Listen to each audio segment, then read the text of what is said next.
everyone. I see Regmoon Music, grace and peace. Grace and peace to you too. I am here alone. Michael will try his best to join us, but in case he doesn't make it, I am here. It's just gonna be me and you, okay? I see people joining in, so I'll repeat what I just said, but tell me before I continue talking, let me know if you can hear me clearly and you can see me clearly. I want to know. Sometimes, you can be talking for hours and then you realize nobody heard you. So just let me know if you can hear me down below. I would really, really appreciate it. And then we can start talking, okay? Just let me know if you can hear me right. Yes. Okay. Um, so as I said, I'll repeat myself because I hear you loud and clear. Perfect. Thank you, Ahmed. Thank you, Marco. Thank you, Thabo. I really appreciate it because I'm here alone. I'm gonna need your support today. I'm gonna have a lot of conversation with you guys because Michael is trying his best, okay, to join us. But in case he doesn't make it, we still have a lot to talk about, in Africa. Um, we continue seeing stories and it never stops. So we just need, okay, thank you. Now is when the comments are coming. Yes, yes, yes, yes, yes. Perfect. Thank you so much, everyone, for letting me know. And I see people are joining. As you can see, I am alone. I'll repeat this to those that are coming later on and they don't know where Michael is, okay? So I'm very happy you guys are hearing me. So there are a few topics that we are going to touch on today, and I want this to be an open dialogue. I want you to tell me.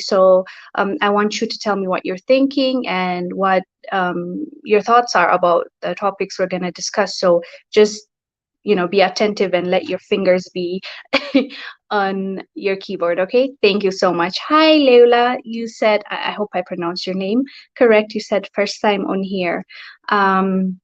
Okay, welcome. And Alpha said, how are you doing? I am doing very well. I look forward to chatting up with you and, discussing what's going on. So, do we start? Everybody's ready? Thank you. Thank you, Regmo Music. Everybody smash that like button. Yes, thank you so much. Okay, so we can start from Kenya. Okay, if you see me looking this way, I'm looking at my tablet. So I want us to start from Kenya declining Ukraine request. So this happened 3 days ago. In case you don't know about it, I want to start from the beginning, okay? The beginning is there's a war in Ukraine and Russia, and everybody wants us to take sides. By us I mean Africans and African countries. Just everybody's trying to force us into seeing things the way they see things. The US just a week ago, I think we covered it, was telling African countries we need to be on the side of Ukraine and we need to have a strong opinion against Russia and all that stuff, right? So now Ukraine is asking, okay, let's call it asking. I don't want to give it a name. I'll just say asking. They kept asking Kenya to allow them to have a conversation or like a speech in their parliament, like Kenyan parliament, and Kenya said no. So let me read for you. This is from Nation Africa. The headline is Nairobi declines Ukraine request to address Kenyan parliament.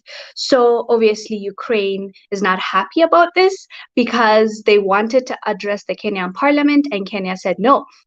So according to at least the Nation's report, they said that a source told them the Kenyan government feels like the officials feels like they've already done enough. They talked about it in UN Security Council. They've backed Ukraine in a way because they were saying, like, yo, Russia, what you're doing is not right.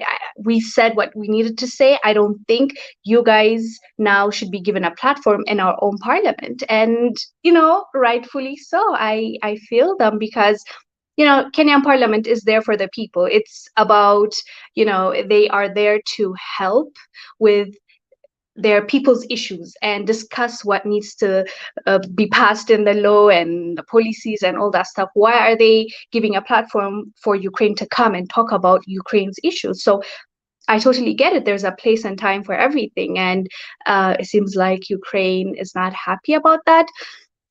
Well, as I said, I'm not mad at that. I get why the Kenyan government did what they did, but you let me know. As I said, this is going to be a conversation between Chat and me. So let me know what your thoughts are about this, like Kenya refusing or declining Ukraine's request to address the Kenyan parliament. As I said, I believe they did the right thing. If they felt like they want to stay neutral, if they feel like they've done enough with the UN Security Council and with the government be openly saying we don't support war, why are they, being bombarded by requests like we need to address your parliament? Like we don't see this happening like the other way around, like an African country going to those countries' parliaments and saying, give us a platform to talk about our issues in your parliament, right? Am I crazy for thinking that? Let me see what the chat is saying. I see Gio saying good morning to you too. Corey said, Kenya did great. I'm with Kenya 1000%. At least Corey is with me and you agree. So, okay. So until I see another comment, we are going to continue with our discussion. So the other one, since we're already in the topic of Ukraine Ukraine wanting something from African countries or Africa in general, Ukraine president just asked to address the AU. What are your thoughts about this? What are your thoughts about this? So let me read for you the article so that you just get the idea. Ukrainian president speaks in capital Kyiv in this handout video, and he requested to address African Union Senegalese President Macky Sall. Said that that's what he asked him on their conversation. As you know, Macky Sall is AU's chairperson right now, and he's also the president of Senegal. So what are your thoughts about that before I share my thoughts? Finan said, has Ukraine acknowledged their discrimination towards Africans and apologized for it? Thank you, Finan. Thank you so much. That is a great question. And I didn't hear it if they did, and I don't think they did. In fact, they said that it was a lie. If you remember, their minister came out and he said, nope, these guys are lying. And so the Africans had to defend themselves by posting videos, sharing videos, posting on YouTube, sharing on Twitter and TikTok, for them to be heard. And even then, the mainstream media didn't pick the story, like it's not worth it, It's just our platforms and people that tagged the people that it concerns, like the governments and the people that are denying it. So it's like they not only ignored the fact, they didn't apologize, but also they claimed that it's a lie. So yeah. Thank you. That was a good point. I agree with you. Let me see if there are others that I missed. Unapologetically Black said, they don't treat us like human. Exactly. Like, yes. And, it's not about you did this to me, so I'm going to do this to you. What's right is right. What's wrong is wrong. Like, why are you asking to address my parliament? Why are you asking, us to take a side? We as like a nation have every right to be neutral if we want to side with the other side if we want to. At the end of the day, it's up to us. We're sovereign countries, right, in Africa. But now they're taking it as if like we're like children. They can tell us do this, do that, don't do this. So it just does not make sense to me, and I think that's what I'm against. So Alpha said, am I the only one that thinks, yeah, the president is being a puppet? I do think that way. And not just that, I don't know if he's, okay, this is, I shouldn't say it. No, I'm not going to say it, but I was going to say, he used to be like a comedian or like an actor before this. So I'm not like, people can change their careers, people can educate themselves on new things. Like, all of us had to be a dummy on certain things until we developed a passion and we learned about it, right? So even him, I'm pretty sure he wanted to make a change and he became a leader. But it's not like he was like a humanitarian or like he was deep in politics. So I don't know how good he is as a leader. Let's just say that. Um, I also agree with you, my sister. Yes, Regmon. I hope I'm pronouncing your name right. And yes, Sykes said they let Africans leave that country last, so Kenya did what's best. Yep. Watching from the Gambia. Hello, humble justice. Ronaldo said, please read my comment. I don't know. Maybe I missed it. I'm sorry. Um, Marco said, I don't see any problem with Ukrainian president speaking with anyone. Of course, everyone has the right to decline. In general, though, I feel the issue is the UN, as usual, is basically not working. Yeah, Marco, like they have every right to ask, of course. But Kenya has every right to decline, and we have every right to have an opinion on it, right? And my thing is, they're the ones talking to the media, um, like, I guess, trying to get sympathy, saying that like Kenya declined us. So I mean, as you said, they have every right to ask, but Kenya had every right to decline also. But I hope they're not using this as a tactic to bully Kenya into saying okay, right? So let's go to the next topic. Next topic is about government of Mali blocking a British flight. Okay, let me just open it here. Yeah, here it is. So, Mali turns back Ghana-bound British Airways flight from its airspace. So, yeah, as of now, the military junta, still haven't, you know, told us why they did what they did. But there's speculation, and I tend to think that's why they did it. Although I don't know why they did, like they banned this specific British Airways flight. Basically, the flight was coming from London. It was supposed to land in Mali and then go to Ghana because that was its final destination. But Mali said, nope, you are not going to land it here. So the plane had to return back to London. And the people from British Airways are annoyed and pissed, as well as Ghanaians. The reason why Ghanaians are annoyed, the Ghanaian authorities are annoyed, is because, most of the people on board were Ghanaians. And we understand both sides. For me, I understand both sides because I get the frustration from the Ghanaian side, but I also know like how Mali, I can guess how Mali is feeling right now because of the sanctions that were put on them by the ECOWAS. And, ECOWAS chairperson right now, the main guy is Ghanaian president. And, it's sad that it had to come to this, like blocking flights and putting on sanctions because I don't know. First of all, we've seen that sanctions don't work, or we haven't seen them work to the degree that the West thinks they work. Like we've seen it. It only hurts the people. So when they were putting on sanctions on Mali, it's like putting sanctions on Malians. Like Malians are the ones suffering because they can't get the goods, they can't export and import, they can't, trade with their neighboring countries, they can't go and visit their family members that are in Ghana or like those ECOWAS members. So it was not fair at all. So I was one of those people that was against the sanction against Mali. So I get why they're feeling frustrated, but it's complicated. I just wish that they can just fix it, like fix it as in go back to where the sanction was announced and just have a conversation. Like, let's not rush into putting on sanctions on our own. And that's exactly what they did.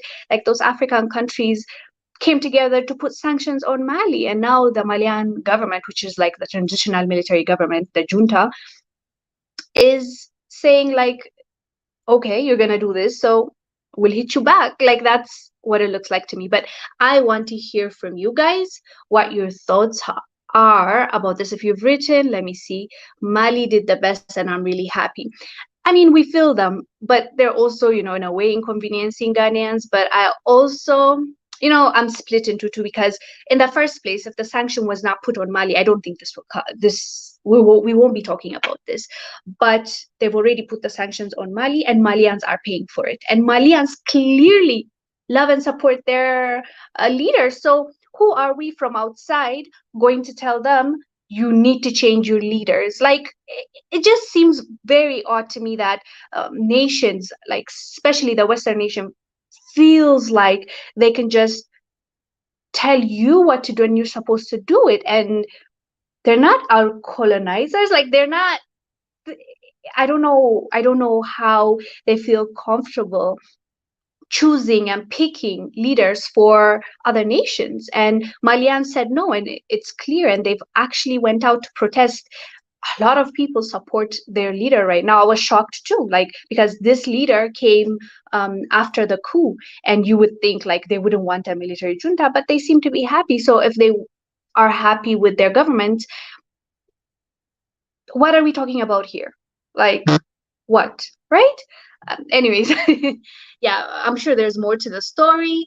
Um, so we'll update you when there's more. So Corey said, but it was very unfortunate that Ghanaians were on board. Exactly. So yes, so Kamite is saying because Mali broke away from colonial imperialism. And if you remember, all this started when the Mali junta just started cutting off France. They were like, bye, France. We don't need you. We're not going to be using your language as our national language. We're not going to be, entertaining you, basically. And we don't want you. We're not going to use the currency you have for us. So, that really pissed France so much so that it brings me to our topic. The next topic was going to be Russia blocking the UN Security Council request to investigate what happened in Mali. So before we get into that, France is the one that requested, like they submitted a request to the UN Security Council asking them to investigate.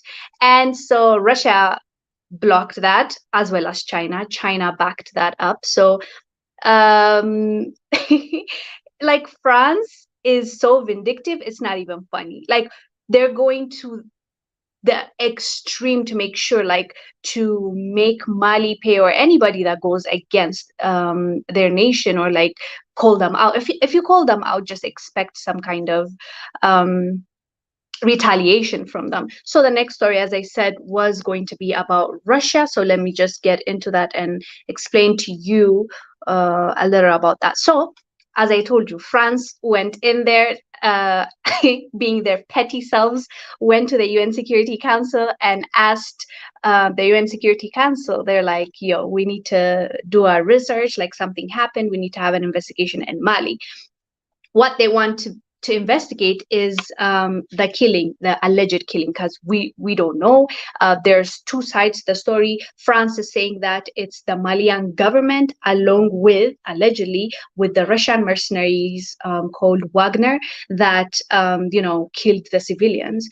But Malian government is saying that they are going to investigate, and that's a lie. Like, basically, they're saying that's a lie. Our military didn't do anything to civilians. So that's what they want investigated. And the reason why Russia and China blocked it is because they said the Malian government already told us that they want to do their investigation. So why is UN getting involved? First, let them finish their investigation, and then we'll talk about, an investigation. Why is this important? The reason why this is important, and why Russia and China blocking this request, or this request to investigate, is because if you notice, whenever they request an investigation, it's usually because they want to put on sanction on that country, or put up something, along the lines of this happened, so this leader is a dictator, or whatever. This is their way of swooping into a country to swooping into a country to dismantle it. Like, we've seen, okay, let me say allegedly. Okay, allegedly, that's what they like to do. So that is why I'm sure Malians and a lot of Africans are happy with Russia and China's move to block this request. So let me hear from you because I feel like I've been talking for a bit. UN is nothing but imperial gangsterism. I don't even know how to pronounce it. Gangsterism. Like I get what you're trying to say, but I just can't say it. But yeah, I totally feel what you're saying. So Alpha said the sense of entitlement by colonial powers to their colonies is really annoying, and they constantly meddle with African politics. Yes, thank you. And they pick a side. Like for us, if it's really about caring about people, and like the outcome and human rights, like I'm with it. I will never be against it. But you always get the sense of siding with one, and usually when they side with one, like they have someone there and they know they can use that person to do whatever they want to do in that country. So unfortunately that's what's happening. So Samuel said, if your country government is overthrown by, did it disappear? Okay, wait. If your country government is overthrown by the military, then you'll understand why very well about the topic. Yeah, and there was a try, there was an attempt in Ethiopia as well, as you know, and it just didn't succeed, and it was supported by the US and all these countries we're talking about. Me too, I'm fed up with the European colonialism. Africa is awake. Yes, we are awake. And the ones that are not awake, we're waking them up. Don't worry. It's one step at a time, one step at a time. The African Empress said, the West are Africa's problem. Thank God this generation is sane. Yes, thank God. Well, it takes, okay, let me be honest. It takes knowledge, right? Like it takes some kind of awareness. When you don't know, you don't know. And I'm not, that's why I'm not hard on our brothers and sisters, because if you don't know, you don't know. And once you know though, like once you start understanding and realizing and you dig deep, you know, you have to at least share the information with a few people. You don't need to have a platform. You just need, you know, your family members, your friends, your tribe. Just make sure that they know and raise your kids accordingly so that at least their future can be set and could be better than ours, right? So next we are this one. It's just I can't believe that this is going on. It's just incredibly insane. So the topic is about, you know, how the AFCON was going on and all that good stuff. So a lot of football stars, AFCON, by that I mean African Cup. For those of you who don't follow football, I'm one of them. Well, I care. I try to support as much as I can, but I'm not. But Michael loves football, so he would have been awesome for this. But let me try, okay? So, you know, like a lot of African football stars are paid and are under, you know, those European leagues because they're talented and they're good and they need them, so they hire them.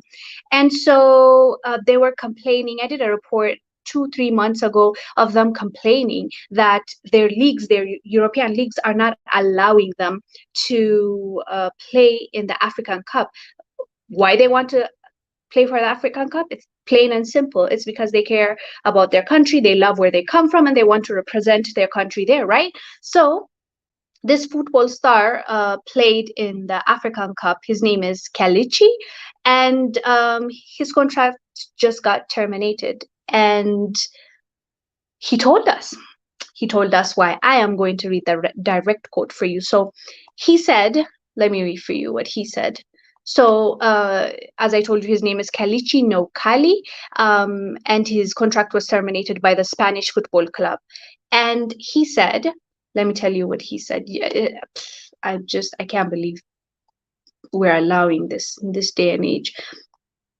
Yes, according to him, the club decided to terminate the contract because he refused to accept their proposal to not play in the African Cup, which they described as not being an important tournament. He said, quote, In December 2021, I experienced the biggest honor of my life after I received a full international call up for my beloved Nigeria. But the joy of this moment quickly came crashing down when the club's sporting director, Ruben Garcia, put extreme pressure on me not to go to AFCON due to not being an important tournament. He told me that if I go and play in the African Cup, I will not play for the Spanish club. And this young man went ahead and played, and now his contract has ended.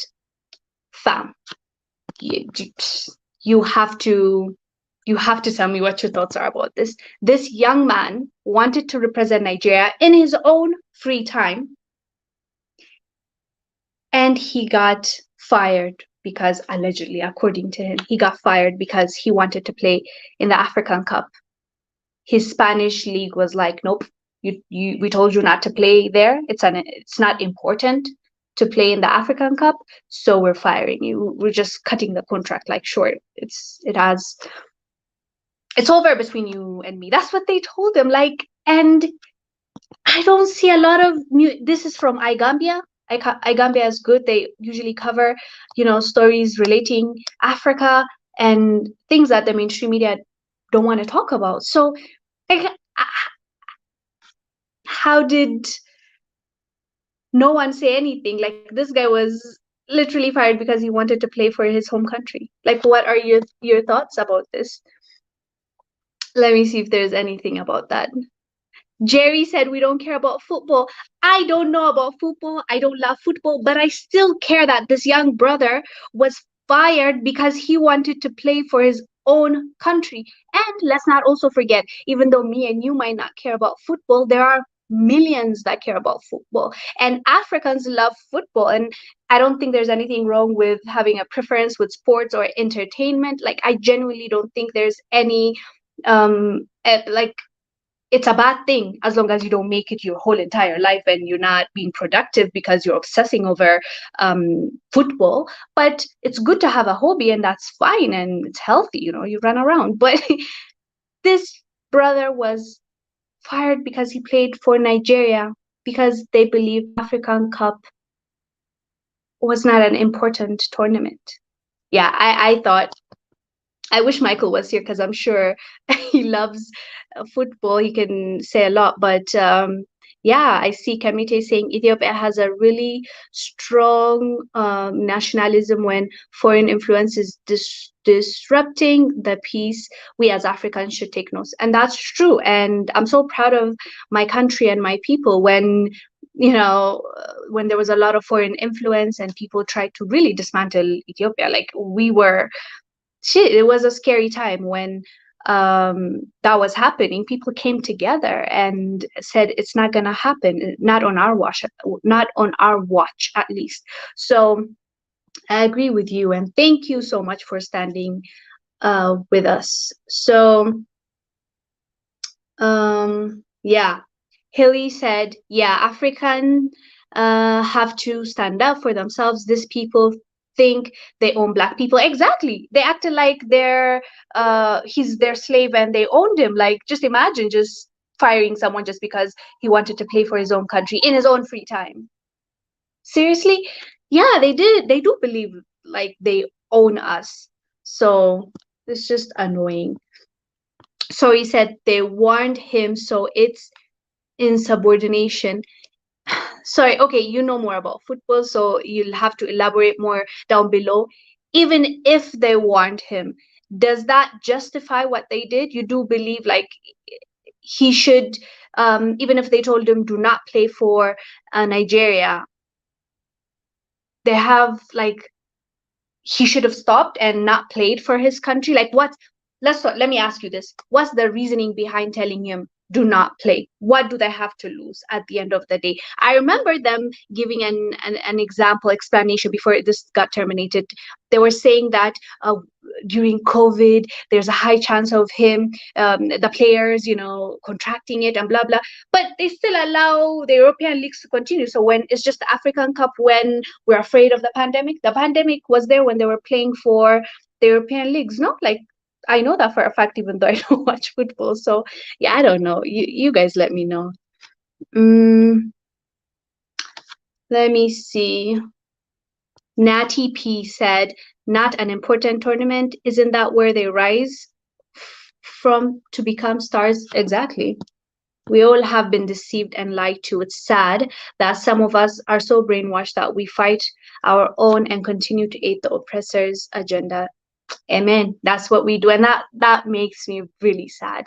More than anything, seeing us, turning on each other because maybe somebody promised us power or somebody promised us money. Or the same example last week, me and Michael were talking about Compaore getting a life sentence, the guy that killed Thomas Sankara, our hero, basically, that leader that changed a lot for Burkina Faso in a short period of time. And he was his best friend. He just turned on him when the West told him do this. He said how when they told him jump, he said how high. He killed his own brother and became president because he wanted power. So yeah, we need to sometimes point on ourselves and our issues before we even talk about them, but we can still do both, right? We can multitask. Let's hold our own accountable at the same time address them when they're acting up. So next, this one I am gonna allow Michael to cover more if he joins us. But I can just read for you the headline and you tell me what your thoughts are about it. So this story comes from Kenya, and Kenya just ordered deportation for the CEO of Rubis for fuel shortage. I think last week we touched on that, that there was a fuel shortage in Kenya, and the CEO is a Frenchman. I think, yeah, he's French, if I'm not wrong. So they have deported him because they actually, what did they call it? Economic sabotage. Yes, that's what they're charging him for. And it's sad, however you look at it, because it's the people that suffer and it's the people that are paying the price. But if he was indeed the one that did this, I'm glad they took swift action, but I'm pretty sure he didn't work alone. So I hope the Kenyan government will do more investigation on that. So the other topic, it is about, there's one entertainment for you today that we didn't get to discuss last week. Before that, there's one last news. This is new, actually. UK government deporting Africans to Rwanda. How many of you heard about this?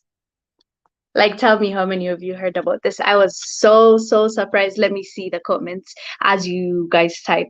So the topic is UK plans to send some asylum seekers to Rwanda. You'll tell me what your thoughts are, but let me see some of your comments.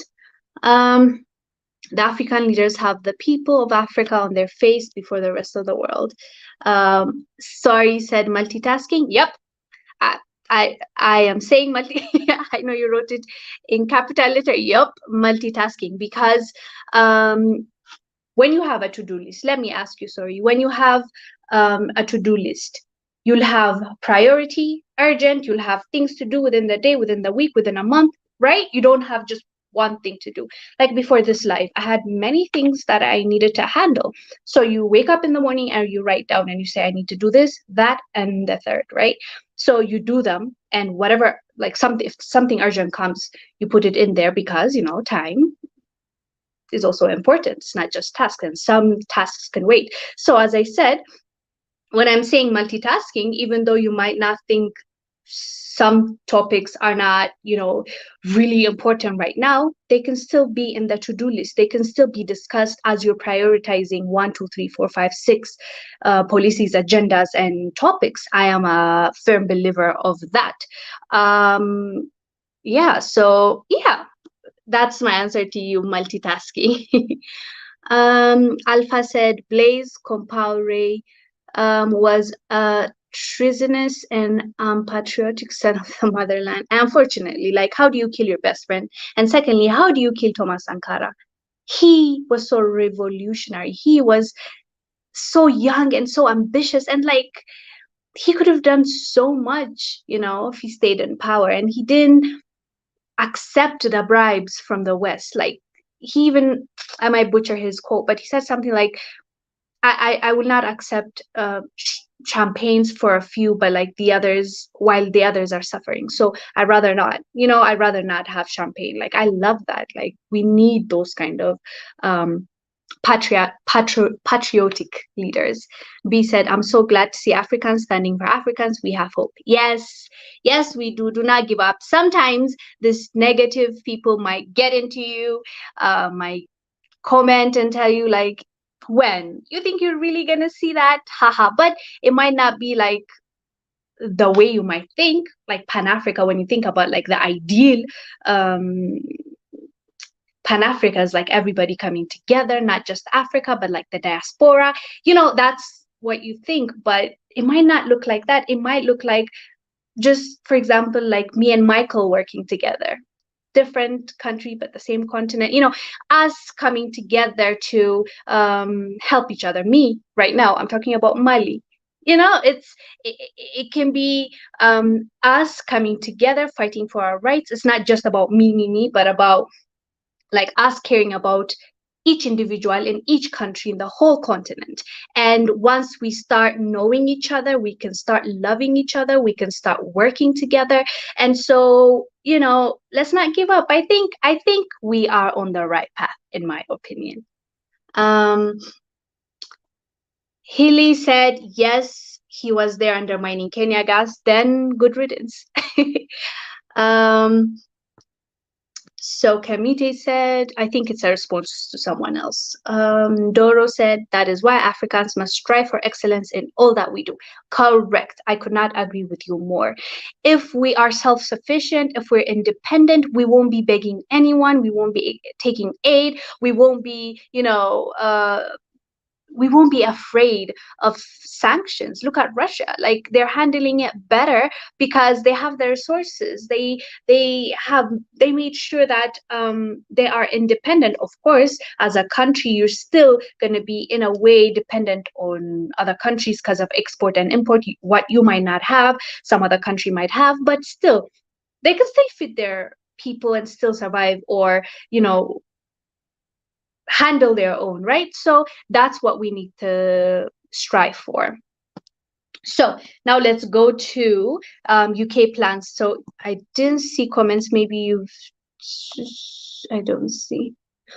Yeah. So let me just tell you what just happened. Britain says they will fly many refugees thousands of miles to the Central African country for processing and resettlement, a significant hardening of migration policy. So what Britain is trying to do is send immigrants and asylum seekers to Rwanda while they process their requests. A lot of activists are not happy with this, and frankly, I'm not even sure what to say, because first of all, why is Rwanda a dumping place? I understand they promised the money and like 100 million, something like that, $140 million for anything those refugees might need. Like why is Rwanda a dumping ground? And secondly, didn't UK just say that they want to take in refugees from Ukraine? It's just so incredibly insane to me. The double standards are just, it's just too much. Here they're asking for refugees to come and stay at their place for free and give them food and process their whatever, what is the process called? It's not asylum, because Ukrainians are not fleeing because of political issues. They're just fleeing because of war. So they just want to facilitate everything for them because they have blonde hair and blue eyes. But other refugees are being told, you can wait in Rwanda all the way over there in Africa, and we'll process it for you. It's crazy. And I've also read somewhere that the reason why Boris Johnson is doing this is because he wants to get votes, or like he wants the conservatives to be really happy with him. It's not necessarily because he wants to send the refugees and immigrants. He just wants to look good with his peers and turn his, what do you call it, point his finger at the left wing or something like that. But at the end of the day, for African immigrants, immigrants and refugees include anybody from like Iraq, Lebanon, whatever, Africa. So let me address the Africans, right? Our brothers and sisters are fleeing their countries because they are looking for a better life. Not just that, there are real genuine asylum seekers because, they spoke up against their government and their government wants to do something to them because there's no free speech in their country, or their opposition parties and the government wants to remove them because they don't want the opposition. There's all that stuff. And I get it. I get that there's a lot going on, but for the ones that are fleeing because they want to get a job, they want to just change their lives, all I have to say is, like, we have seen many examples from people that went there, or the videos that we've watched, or the articles that we've read. These people do not like us. They just, at the very best, like, when it's not bad, they don't like us. When it gets worse, like, there's more, like, there's racism, there's an attack on Black people. So let's just focus on us. Let's try to build our own countries where we are. I know it's easier said than done, but what option do you have? You'd rather die in the sea trying? You'd rather go there and get thrown in prison? You'd rather go there and somebody call you a monkey? Like, can we just try our best where we are? When I say this, I know it's easier to say it, but there are many Africans that are starting from scratch in the same countries that we are talking about. There's bad leadership. It's a poor country. They don't come from a well-off family, but they still make it. Why don't we, try where we are? Like, that's my request and plea to our brothers and sisters, because the way we are being seen and the way we are being treated, that's not it. Like, that's not it. It's unacceptable. And the only way I think we can fix that is by bettering our situation, our circumstance, and just being resourceful where we are and changing our own lives and our communities' lives. It starts from the home, it starts from the individual and then the community. So let's just focus on that. Now, lastly, to just leave this. Ooh, do I see Michael? Welcome. I had some technical difficulties, but I'm here to join the party. So what has been going on? Oh my God, a lot, Michael. You missed a lot. But now I was finalizing and I was about to go through the entertainment. Before I do, because we have one topic on the young man that married the 85-year-old woman, I want you to tell us in case there's something you need to add, because I know you missed quite a bit. Just let me give you the floor and then we can go discuss that. Okay, so let me see. I'm assuming you talked about, let's see. I'm assuming you talked about the UK sending. Yes, but you add more to it, because yeah, I didn't have much to say. Yeah. So for me, the only thing maybe I can add to it is that, isn't it ironic when the UK is offering Ukrainians free housing, free jobs, and free everything? Africans are still being forcefully thrown back, like not even in their country. Like, if somebody came from Nigeria, you're being thrown into Rwanda. You don't have family or anything. Yeah. So, like, I always find it how ironic it is that racism is so obvious. Like, today, it's nothing to be shy about or even embarrassed about. They gladly, flaunt it towards us, right? Yeah. So, yeah. then, and Michael, I would also like you to share with them about the Ruby CEO a bit more, because I just read for them and I couldn't give them details. I want you to talk to them about that. Yeah. So they like as you said, like and you kind of mentioned it in our previous episode when I was saying there was an oil crisis and because of the Ukrainian war, it's the reason. Then you said no, you read there was like some government thing or people hiding the oil, right? So Yeah. it came to light that it's actually true. There's this CEO, is a French guy, that he was actually manipulating, like was actually making it appear that there's no oil or fuel in Kenya while selling it to other people. And I'm sure, which I'm assuming it's Europe, right? So that was the actual trick. There's actually enough fuel. It's just that he was taking an advantage. Maybe the Europeans were offering them more money. It's like, hey guys, since you're not getting our oil from Russia, you can sell us this oil that you have. Then they're like, hey, this oil is for Kenya. They're like, hey, we can offer you more money. So the guy was deported, right, for economic sabotage. But for us, we call it economic terrorism, because that's what most of these multinational firms do to Africa, right? The same way with Apple, the same way with Google, the same way with Tesla, the same way with Microsoft, the same way with Dell. Their dealings in the DR Congo, their dealings in Africa, the same way with Rio Tinto, this mining company. It's usually like economic terrorism, where they come in, take as much as they want, quickly leave, right? And they try to make a shilling out of it while making sure the African, the people on the ground are left with nothing. So exactly the same thing exactly happened to Kenya. And at least now, the good thing is that the Kenyan government took charge, deported the guy. Then the guy is saying he wasn't deported, he actually left by his own will, but he was actually deported. So yeah, so maybe it's a good start, and let it not stop there. If there are these people who are taking advantage, especially in the DR Congo, these miners in Zimbabwe are taking advantage of the local community. I think that all governments should just quickly, get rid of them. Agreed. Okay. So do you have anything else to add from the So previous conversation? yeah. So did you touch on Tedros, the I WHO? wanted us both to discuss on that. Okay. So now, like, how can I say, ironically or hypothetically, like what's the word?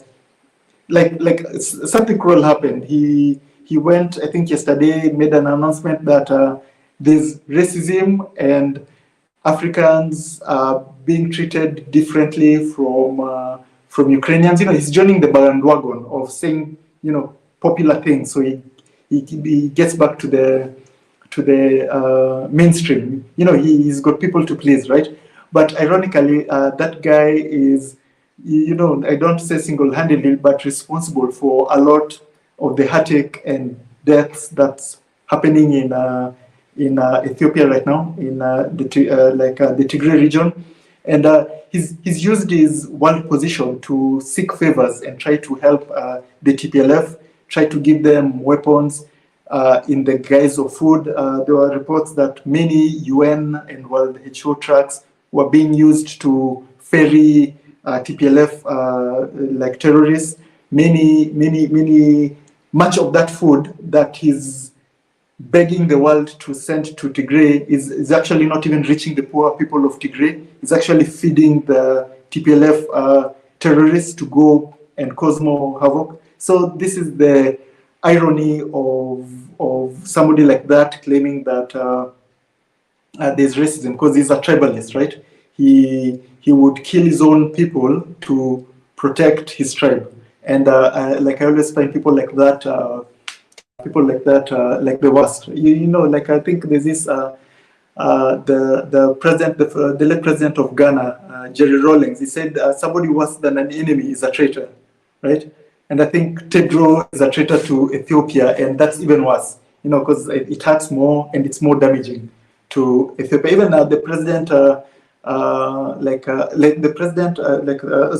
prime minister of Ethiopia and also the military the military heads just today claimed that Tedros is directly helping the TPLF rebels through his post as the World Health Organization head. Yeah. So yeah. With that said, yeah, I really wanted to get that one off my chest because it's like I think, as I said, it's way worse than an enemy. Yeah, somebody you know, somebody from your country doing that, hurting your country. Yeah.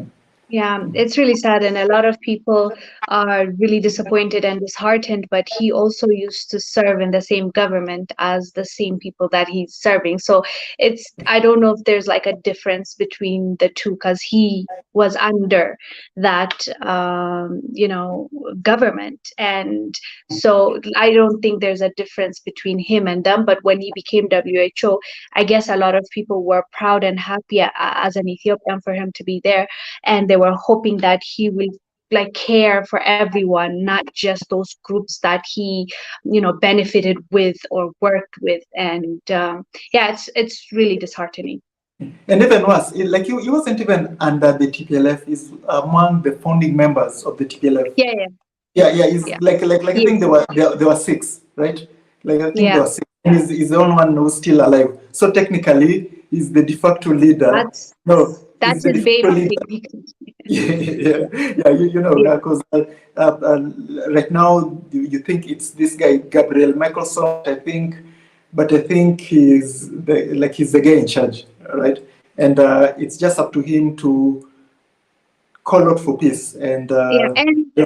have you heard the leaked audio that came out of UN? The No, no, no, ladies that were fired. You don't know? Oh, no, you no, no, don't know no. about Just that tell me story. about It's it. a long Okay. story. It's a long Breaking story, news. but Breaking they're news. fired now. Huh? Those ladies are Oh, fired. They are UN employees in Ethiopia, and they're not okay. Ethiopian. Yeah. Like Like I remember. Kenyan, yeah. And Yeah. they've been in, they went for 30 plus years, and Yeah. there was a leaked audio of them talking about how Tedros is like influencing the situation. Yes. They were quickly fired, and nobody asked why they were fired after this Yeah. leaked audio. And they were And talking about how we've never seen such a thing in our whole career. Like literally, the command doesn't come through us, even though they were responsible for Ethiopia, and everything about UN should come through them. They were saying we were being sidelined. It will come straight from the US, straight to uh, like the Tigray, and nobody addresses them, nobody CCs them in the email, and they were like, we've never seen such a thing. Like we don't even know what's in Ethiopia, and we're in charge of Ethiopia, and then they were fired. something worse about that, you know how hard it is to get fired from the UN. Like I've got experience in the UN, right? Like we Oh had yeah, people who have got cases of sexual harassment,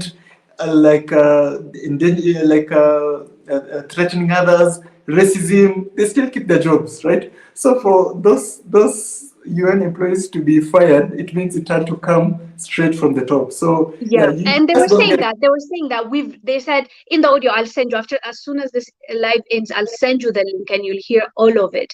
And they were saying we've never seen such a thing. Not just that, the actual main guys were flying to Tigray straight, not Wow. involving them in the capital city in Addis. So All they were like, what is this? So that's the conversation that got them fired. And the mainstream media, I did a report on it, though I don't know how many people watched it, but still, like, nobody talked about, like, this is such a huge deal. yeah, UN yeah, employees whistle blew, and then like this story leaked, they got fired. They're women, they worked there for a long time. yeah, Nobody cared because they had, you can't say, oh, they were being biased. Why would they be biased? They were not even Ethiopian. yeah, definitely. Yeah, so yeah, I'll send you that audio. Yeah, so now, like this is the thing. Even this week, it's called the Horn of Africa envoy for the Hmm. United States. He's quitting his job, and this is, I think, the second one in as much time.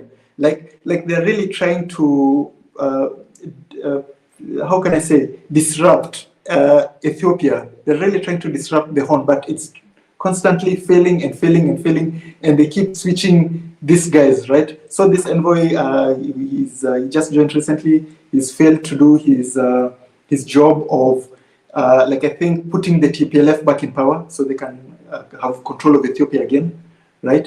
And like it goes to show that things are different these days. Governments are not toppled as they used to. People are not easily manipulated as they used to, right? They still and for Ethiopia it was a really hard struggle, and still a hard struggle how they fought off the imperialist powers, right? It was really a struggle because the media was against them, popular culture was against them, all Western governments were against them. Even some of their fellow brothers and sisters in the continent were against them. So just a few Yeah, countries like Kenya yeah, and there are a few solid countries that really stuck with Ethiopia. At least they came out on top and embarrassed the people trying yeah. to. And you know what the issue was, as you said, everyone was against Ethiopia. Everyone, by that I mean every people, like an entity that you have mentioned. The sad thing is, since the people, the like civilian, the normal person like me and you, the average person, will only get their information from the CNNs, the Yeah, BBCs, the Al Jazeeras, the New York Times, and their own politicians. They'll hear them and they'll be like, wait a minute, yeah, like this is happening. Let's save, yeah, even if they have a good intention in their heart, they'll be like, let's save Ethiopia from this government, when they don't know a lot about what's going on, you know, inside. I learned from this. I have learned not to take things for face value. Like whatever. Now, when they're talking about, let's say, Zimbabwe, I'm like, wait a minute. I need to do and, more research. Wait a minute. Especially if and, the for, US is and on the side of whatever yeah, entity, I will question that. I will investigate. I just like, cannot. like for me, this is the thing that I've never understood why somebody would think the United States are the good guys, right? The United States are not the good guys. The United States incinerated children, pregnant women in Japan, right? Like incinerated, right? Like infants. Like a country that can do that to unborn children, regardless of what they do or the reasons for what they did or to end the war or something, they're not the good guys, right? So people always like get tricked that, oh, World War II, it was between evil and good, right? The Nazis were the bad guys, the Allied forces, the British people, and the Americans were the good guys. No, Mm, it was all against evil, because once the Nazis were defeated, the British people went on and continued colonizing us and exploiting mm, us, right? The mm, United States still continued with the racism and the slavery and the institutional slavery, right? Meaning, the good guys, think about it, right? Uh, like if you feel oppressed or you're like you're not part of this white supremacist world, like you're the good guy, right? But if you're the ones who's calling the shots and telling countries what to do and telling leaders what to do, switching leaders, like you're the bad guy, right? Yeah. So with it, like in the current situation, right? If the United States is in a certain side, they tend to market themselves as the good guys, right? But no, it's actually the opposite, right? Yeah. and I am glad that we know this. And I'll be happy to admit, I was not born with this knowledge of knowing that they're not the good guys. Like you learn through time, through experience, through reading, through a lot of coincidences. Like, wait a minute, US was here. Wait a minute, US. And Yeah. so, you know, so how we can change, I believe, is getting the information. After that, thankfully, most people can um, think logically. Some will still stick with their tribe, will still stick with whatever activist, is telling them what to do. But as long as we think about it, like, and learn a little bit more about their history and what they've done in other countries, I think our future leaders, like African future leaders, will do better, unless they're sellouts, I guess. But yeah. And then like another story, I didn't get a chance to do it, is like based on that, right? Based on being sellers. So in Uganda, there are some like environmental group that were protesting a pipeline that would pipe Uganda's oil and take it for like export, right? So they were Mm, protesting they're protesting the environmental damage to that, right? So for me, like the irony is, like Uganda needs to exploit all its natural resources as the West, China, India is doing, right?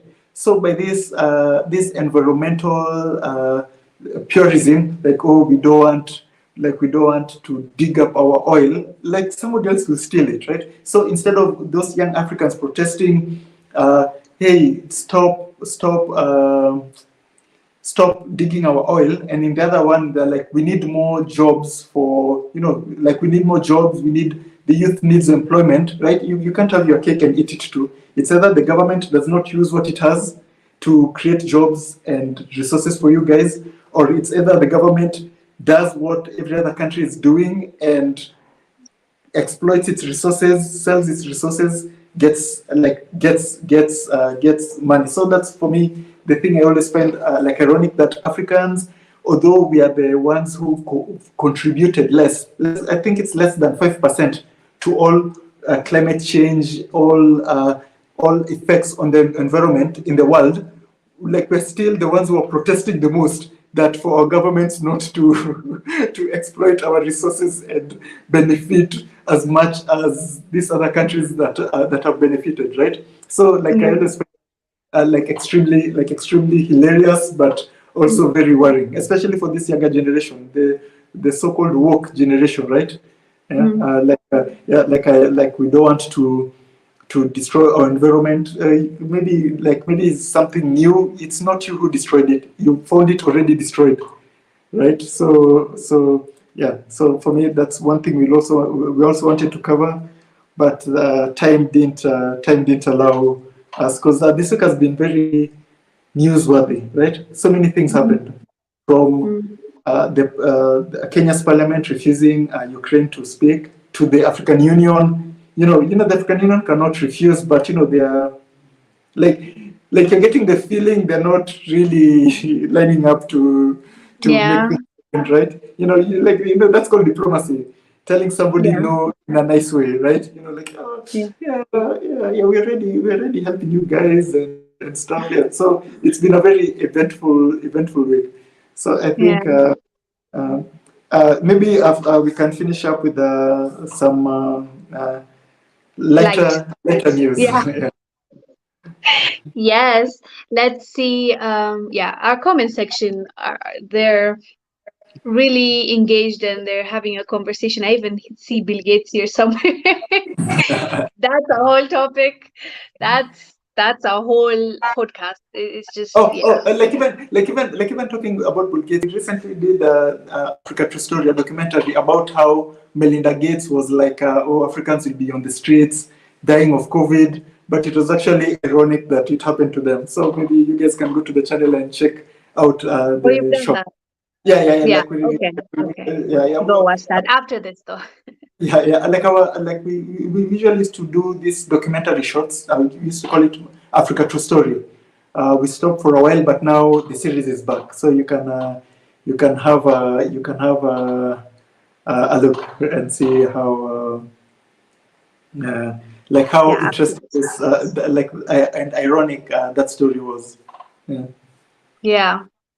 Yeah, those people are special. Like one day, I'm pretty sure if we do a story on them, it's gonna be demonetized. But it's worth talking about. One day we'll dedicate a whole podcast to them because they are weird. But okay, And that's like also big thing, because as I said, this week has so much thing. So you mentioned something, right? If you talk about it, you might be demonetized. So we recently got an email from YouTube. Like I don't think like I even think maybe you got it, right? That about now, Ukraine. yeah, like Yeah, about I Ukraine. did. So we are not to even talk about this. No, we might be demonetized or even cancelled, right? So Yeah. like in the email it says technically you're not allowed to have alternative ideas to the Ukraine war, right? If you say anything negative about Ukrainians during this war, the video would be monetized. It would be demonetized, right? Yeah. So Yeah. yeah. So technically, it's either you keep quiet about Ukraine or don't Yeah. make money from You YouTube. pay for it. Yeah, yeah, Yeah, yeah. I So got yeah, the email. I was like, yeah, there it's we go. Of course. it's the world, it's the world we live in. So we Yeah, just you find just it. have to abide by their Mm. laws. You have to have the same opinion and you have to take the same side, or else they'll make you pay. That's sad. That's why we need our own platforms. Again, that's another topic for another, day. But yeah, we really, really need our own because this is a reminder of how we're just here, like a guest on somebody's platform, and how they can just take it away in Yep. seconds. Yeah, yeah. Yeah. If you sneeze, if you just say, "Hey, look over there," like something's fishy, you can be in trouble. So I Yep. like this comment by TSP Cocktail. Is like the live stream is great.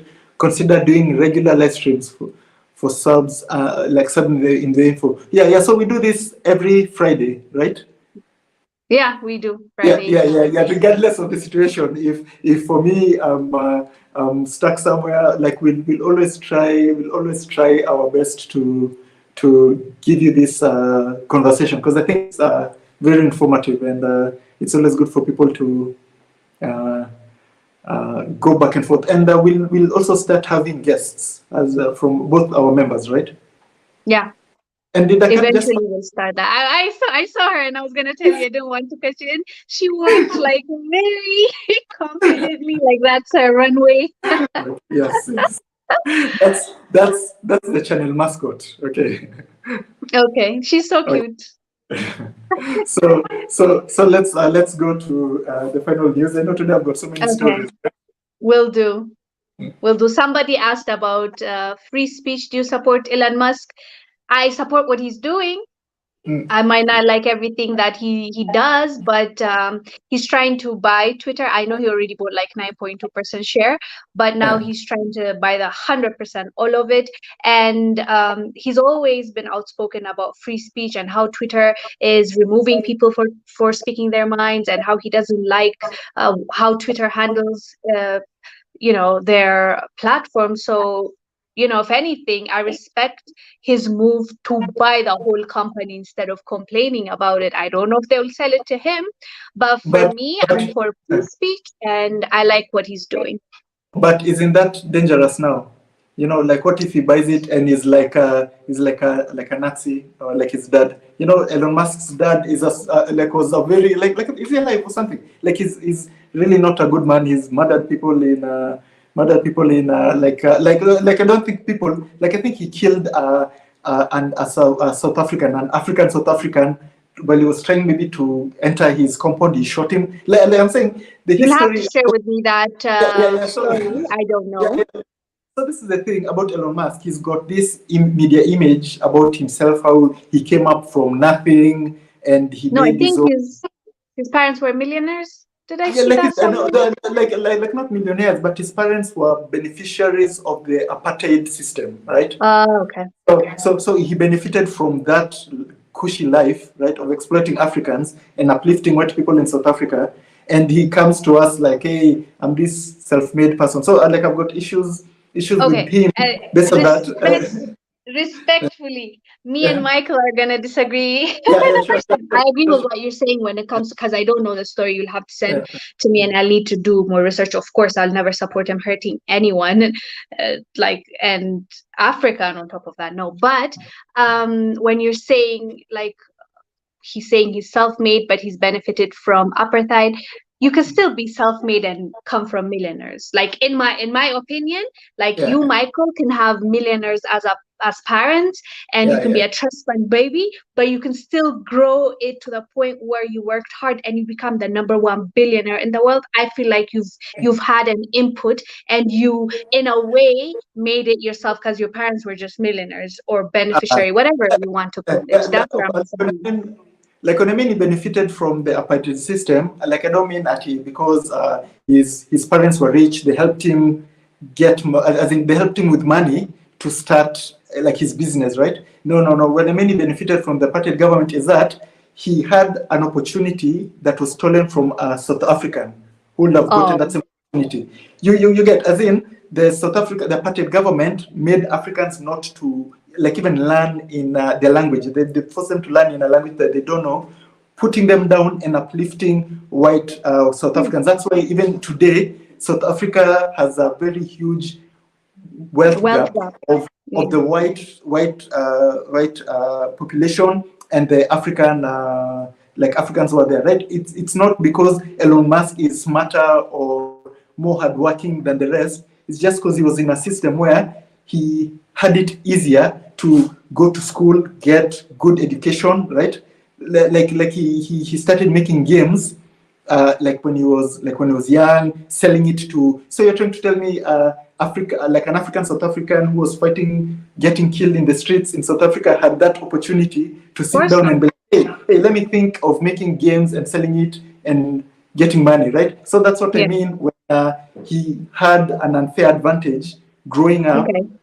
to eventually go to America, right? How many South Africans, like Africa, like when I mean African South Africans, right? Like I don't say black South Africans because they are South Africans, right? You can't be black in your own country, right? They're just South Africans, right? How many South Africans can say they had the opportunity of, after you finish school, you go to a fancy university, that you're so privileged that you're like, hey, it's not a must I finish it, right?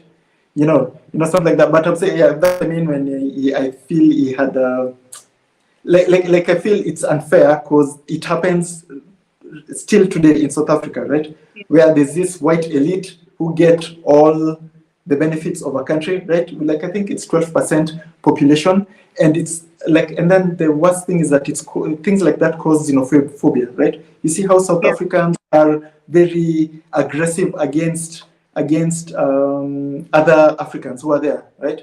But Mm. but they can go and murder 100 Zimbabweans, 100 Nigerians, but they can't touch one white person. That's sad.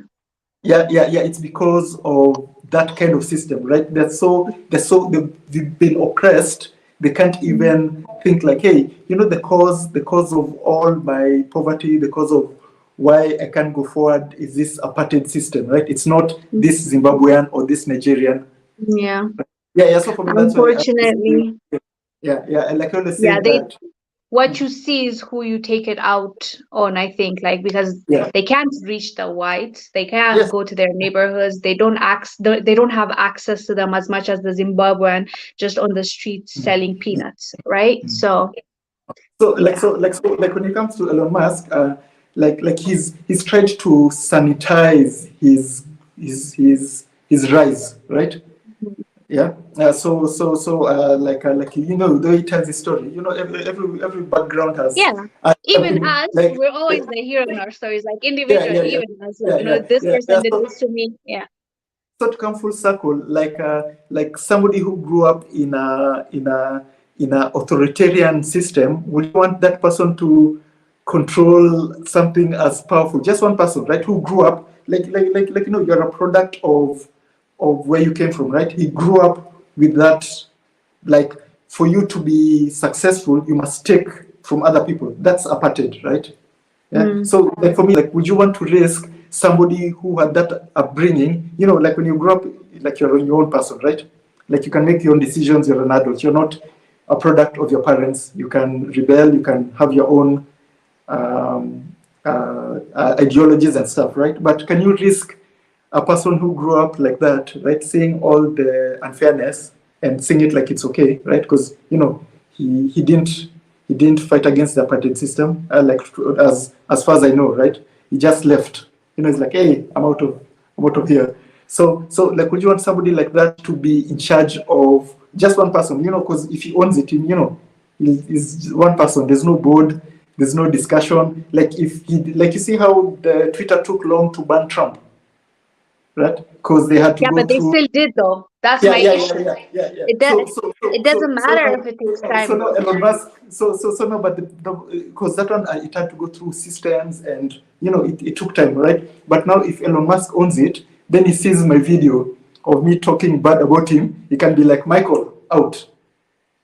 Yeah, Like, but I thought that's what he's fighting against from my understand. Like, I get it. Like, there's no guarantee. Like, we cannot trust.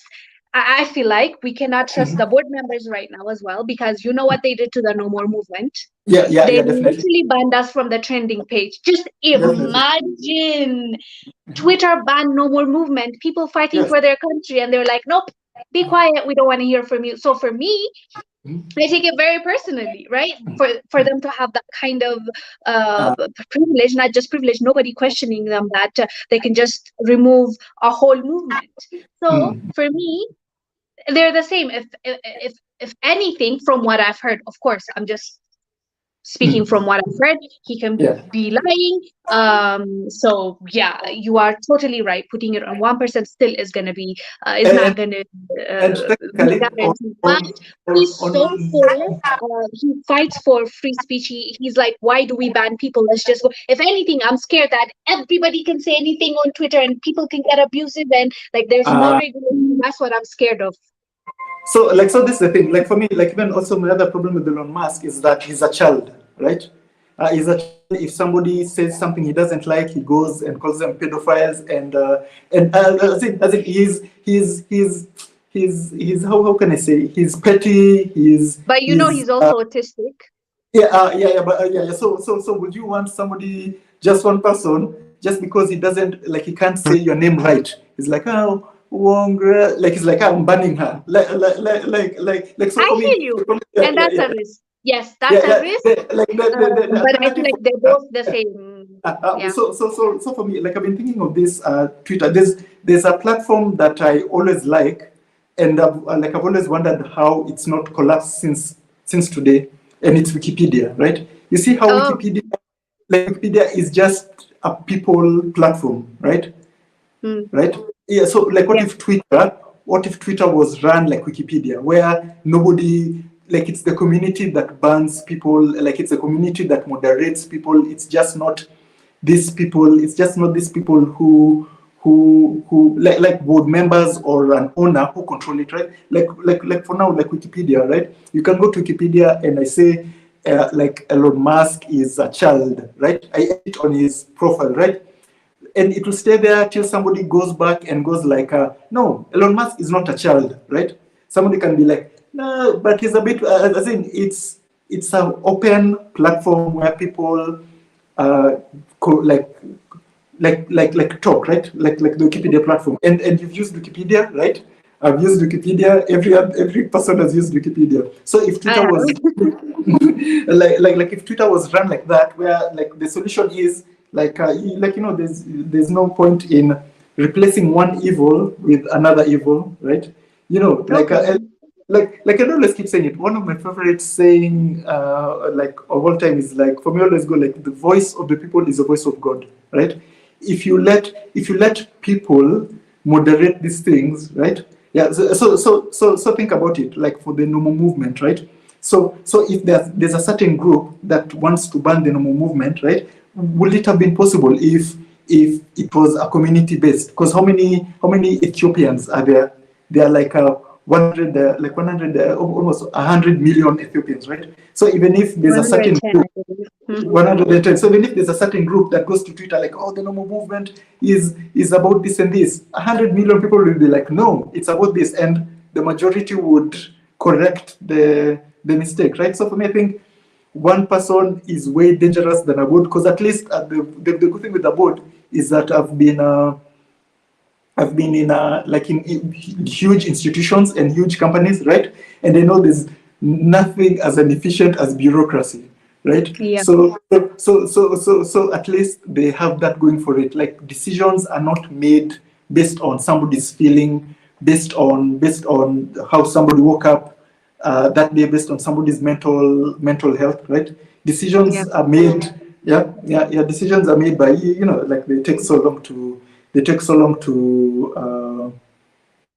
like implement. But I'm saying, like, for now, like, I don't think he'll get it. The board refused.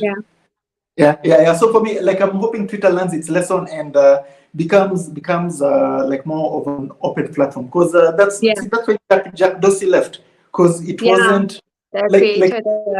yeah, Yeah. like it wasn't his vision. It changed to something else, right? Yeah. That's what makes me sad and annoyed, because it's like it's it's obvious. You can tell that they chose a side, they picked a side, and they're gonna stick to it, and it doesn't matter. And that annoys me. That's why I was like, oh yay, change. I was not even thinking about the details or the logistics. I'm like, yes, Uh, because you guys have been acting like gods. It's about time that somebody checks you. the same thing also happened to WhatsApp, on Facebook. The guy who made WhatsApp, he left WhatsApp because he was Yeah, like, "This is not what I just envision people talking, yeah, not conversations being used to sell you something or being yeah. sent to government agencies or Yep. being spied on." Like say, so I think with this thing, it's create your own and don't sell out, because when you sell it to corporates, That like one. it's a fault, right? So Yeah. I can never feel bad for Jack Dorsey that whatever he made, he changed. If Yeah. it's a fault. You gave it to capitalists, and what Yeah. will they do with it? Yeah, yeah. Yeah. So for me, like for Elon Musk, like personally, I always have no issues with him, right? Like I think he's like brilliant and has pushed a lot of things, ahead. But his story and his white savior complex, like it's only him who can go and save, like how it's portrayed in the media, right? You know, Okay. yeah. So that's the only thing like I always I'm against. But like personally, like I think we can be cool pals with him. I think. Clearly, I need to watch that documentary that you're talking about. Do this. Like if you want, because he's the good thing. Like he's rich. He's on the internet. He's choreographed his story very well, right? So if you just go to the basic search terms, you'll not find most of his real life story. But if you want to do that, search. I forget his dad's name. Go through the history of his dad. Okay, right? He tries so much to distance himself from his dad. I think he wants. I'm not sure. Like I think he's ever sued his dad or something. I don't know. But he's tried so much to distance himself from his father because that's the only link to who he actually is. His history, right? Yeah. So Yeah. just try maybe going through about it through his father's story, Okay. how how how how he made a living, how they became where they were, like that. Good. Then going forward. Okay. Yeah. So Okay. next, So quite and let's no more interruptions. clearly Elon Musk is a hot topic. So, the next topic, the light one we were talking about, is about a 25-year-old man that is getting married to an 85-year-old woman with 20 grandkids. And he What? says, I quote, "It's my choice." And it's in Kenya, by the way. Yeah. Like So I read that. let me tell our audience the story. Let me just do a short story for them. So this young man, where is, let me see his name. His name is what? It's not here. So okay, I guess we'll have to skip on his name. Maybe it's a good thing that we're skipping his name. The lady's name is Teresa, the grandma. So they met. They met when he was looking for a house to rent. So Mhm. he went to her house, and she gave him a house, like he rented from her with his roommate. And he said she was so nice to him. She will give him food. She takes care of him, and she shows him love. So he says he fell in love with her. And now their favorite thing to do is travel and just have fun. And like he's the same age as her fifth child, grandchild, fifth Wow. What? grandchild. Wow. Yeah, he's 25 and she's 85 years old. And I wish I could. I don't know if I can. Wait, let me. Yeah. Like you can share I the don't video know if because you can. we Let should me see. like we shouldn't be doing this. Like we should be having like Wait. pictures. Can they see? Here they are. Please tell me you can see them. Yes, yeah, I can. I can. You can? Yes. Okay. So that's She them. she has flawless skin. She has flawless skin. For age, skin is on point. Yes. So they're claiming that they are in love and they don't care what people are saying. And he even is planning on paying for her dowry, which is like an African culture, and specifically in the Kenyan culture, the man pays the bride's parents like whatever they ask for. If it's cattle, if it's money, he just gives them as like respect, or like, you know, whatever they ask for. As that's the culture. So he's saying that he's paying her kids and grandkids 12 cows for Wow. her, and they're very serious about it. What are your thoughts about this, Michael? So for me, like the first thing I say is that Somebody said it. our He's skin, waiting for that life insurance. Sorry. Uh-huh. Okay. like for us, like one thing I've seen in that photo is like we have like perfect skin. She's 85 and she has flawless skin. You know, right? They say black don't crack. So you know, like That's true. she's keeping herself like very well. I've always wanted a head of white hair, you know, so she's also rocking the white hair look nicely. Yeah, so for me it's always like when it comes to these things, like the extreme, when it comes to marriage, there are always mostly three things, right? Money, right? So it's either a money thing, right? True love, you know, sometimes it's just love, or maybe it's a psychological issue. Maybe he's missing something that you know, he didn't have a chance maybe to be with his mom or grandma or something. There's something missing when he was growing up, right? So for me, this one, in all the three, based on the information that you've given me, I would go for true love. Like I think they look good together. And I forgot to your point. When you said maybe he missed something in his childhood, something like a ping went in my head. Yeah. Like he said, the first time he realized he loved her was when she brought him food and she took care of him, and that sounds like he didn't get the affection and love. Like Uh, she was a mother figure, and he's like, okay, yeah. somebody that is giving me food and caring for me So, when I'm sick. So I feel like you're so right. So you can even find it's not even like a sexual relationship. It's just like a friendly relationship, or just like a maternal relationship, right? Where they just care for each other. And like you know, when people think people are married, they always go like to like it's sex and you know, like all the no. But sometimes companionship is way important than But they like the most did share important that thing. they kissed. Oh, really? You know, he said No, he's no. the one that initiated it. Hey, before paying dowry, yeah, Yeah. yeah. And Oh, I forgot something really important. She said that they're thinking about expanding their families and they want to have kids. And she said, I'm a Christian. I believe in the Bible. Like, I am hopeful that I can have a baby. There, oh, I was like, okay, Like well, maybe Sarah, that's a bit much. like Sarah. Yeah. But, you know, But make them but also happy. but also recently, like it's been happening like so much in Kenya, like women in their 60s and 50s having babies, right? So Yes, there is yeah, the exception. Yeah. yeah, they're like and recently it's been happening a Even lot. Janet Jackson, I think she had her baby like at 50 or something. So maybe they might have a chance. You never know. Yeah, yeah, I don't but for know, me, but like they seem but in for me, love. We're not mad at that. They're not hurting anybody. You yeah, know, as long as they're happy. If they love it, we love it. Good for them. So people let's are get saying, let's read. the young guy is mentally ill. I Yeah, don't, I cannot say that, so, but somebody said he needed that mother figure. Oh well, a 25-year-old man don't want sex. No, but I think they're active, Hilly. I think they are. But anyways, yeah. So that's like the life story. is mentally ill. Yeah, she can't have babies. Like you know, you never know. This world is we don't know everything about everything. So Maybe yeah. she's rich and maybe they can hire a surrogate or something. Yeah, You know, yeah, there's yeah. that But option even too. in the stories that I've been Maybe following, right? like it's all been natural. In Yeah. the with some things year old having giving birth, it's all been natural. So maybe in Africa our water tastes different, right?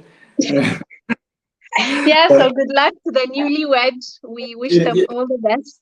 yeah. So for me, like my thing is, I usually don't interfere with people's beliefs and people's Yeah. traditions, people's like what people want to do, as long as it's not hurting somebody else, or as long as it's not exploiting somebody else. So if they're both they're both sane and it's consensual, I don't think anybody should be able to stop them. They should write I agree, but we can like a still talk movie. about them. Yeah, we can, which is which always broadens perspectives, Yeah, right? So yeah, so so so, so now for me, I have a question for you, right? Why yeah. is it always sensational when it's a young man and an old woman, but it's like an everyday thing when it's the opposite, when it's an old man with a young girl? That's a good question. Yeah. I don't know if how do I say this? I mean, I feel like men have an advantage. Like Mhm. like oh, Michael disappeared. It's just me here now. Okay, he asked me a question, but I don't know if I feel too comfortable answering it without just being a bit much. But he's right, he raised a good point. Like, it's usually when the other way around. But I do believe, even if it's an older man like 85 years old and a younger female that is 25, would still be like, why is she with him? Is she with him for his money? Like, does she want something from him? Is that a deal? Like, I think so. Like, we talk about that, but it's even extreme. mm, it's more sensational, as you said, when it's the other way around. Maybe that's a good question to think about. The first thing that popped into my head was like the biology of it. And but yeah, that's the double standards for you. So So maybe maybe Oh, he's okay, right. okay. I'm back. Sorry. Like my device went off. It's okay, it's it's okay, okay. we're It's okay. almost We're finished. almost finished. Yeah, okay, cool.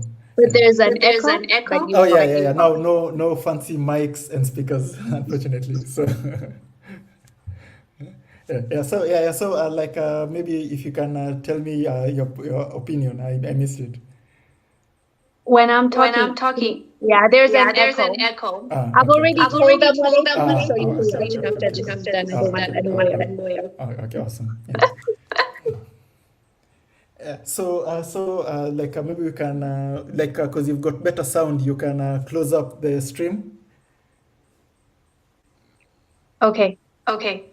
Ah, there's the echo. There's Maybe the mute. echo. Let me Maybe mute. Like, check 1, 2, 3. Yeah, it's good. So yeah, I guess it's something to think about, why we don't find it as funny when it's the other way around. So